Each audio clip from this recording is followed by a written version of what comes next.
Hello and welcome everyone to Raft Survival. In today's video, I'm gonna be sharing with you some tips and tricks and also how to get started in Raft. So let's get started. First, it's in the menu or the menu screen. So when you're creating a world, you can choose the nobody can join. In that way, you can go ahead and pause the game while playing. Alright, you've started the game on the 2x2 in the middle of the ocean and does not know what to do. For starters, just grab your hook and start getting resources. The resources you'll need a lot in the early game is planks, plastics, and leaves. Planks have many uses and one of the main resources of the game. Get as many plastic as you can since you'll need a lot of it along with the planks in expanding the raft. During a fresh start on a raft, you'll see that you will not have enough palm leaves. I highly recommend not missing the barrels and the clusters of leaves floating. After gathering enough resources, craft a wooden spear in order to defend the raft. In this way, you will not lose what little foundation you currently have. Take note, in normal mode, it takes 3 hits to drive away the shark and 4 hits in hard mode.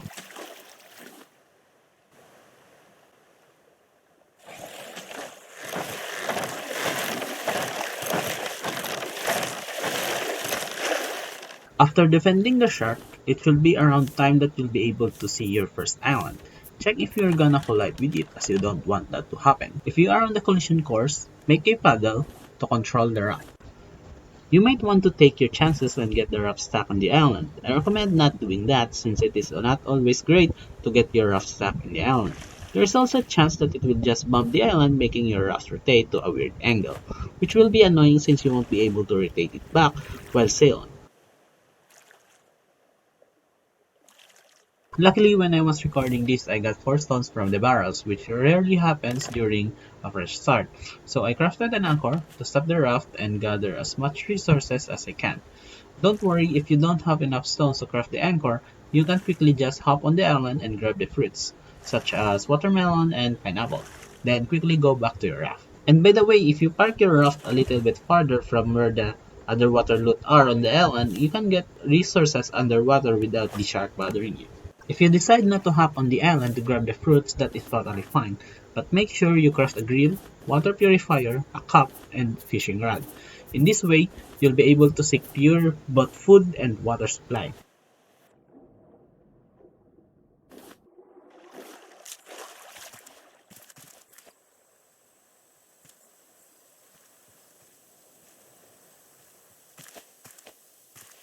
Alright, let's say you've successfully anchored and got on the island.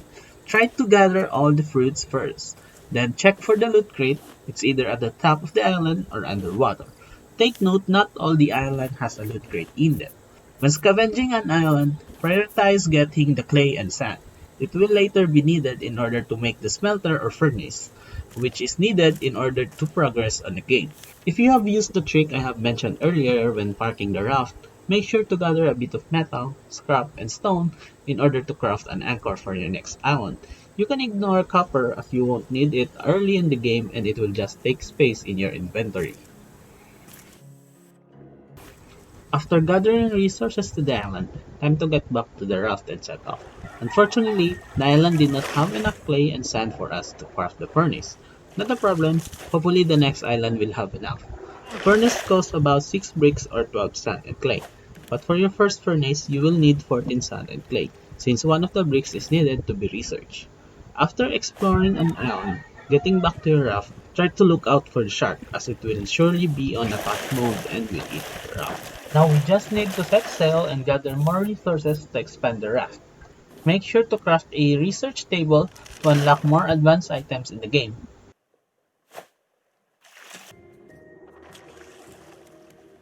Alright, I just finished gathering resources on my second island, and I was able to get enough sand and clay to craft the first furnace, and crafted the wet bricks to dry it up.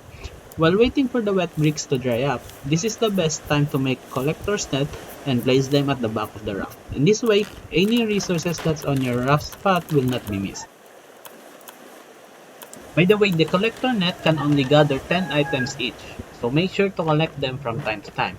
You can also put another foundation behind the nets so that the shark will not target. For some reason, The shark mostly attacks the back and the side of the raft, hence making the nets vulnerable. After some time, the wet bricks have dried up. Pick them up and research one to unlock the furnace. This is the reason why you need 14 sun and clay instead of 12. Find a good spot to place the furnace and start smelting.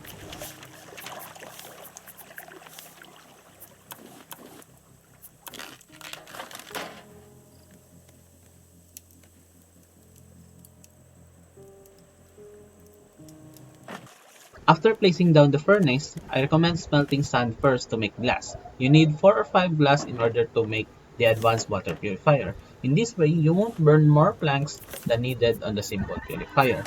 Then try to get a plastic water bottle. Other than that, you need to smelt metal or to get iron as you'll need to stockpile on it. Now you have successfully survived raft and progressed more efficiently. You have placed the sail, crafted a furnace, got a water purifier. You can now progress however you want and expand the raft to your liking. The ocean is big and there are more trash for you to collect. I hope this video somehow helped. If you have any question, just comment down below.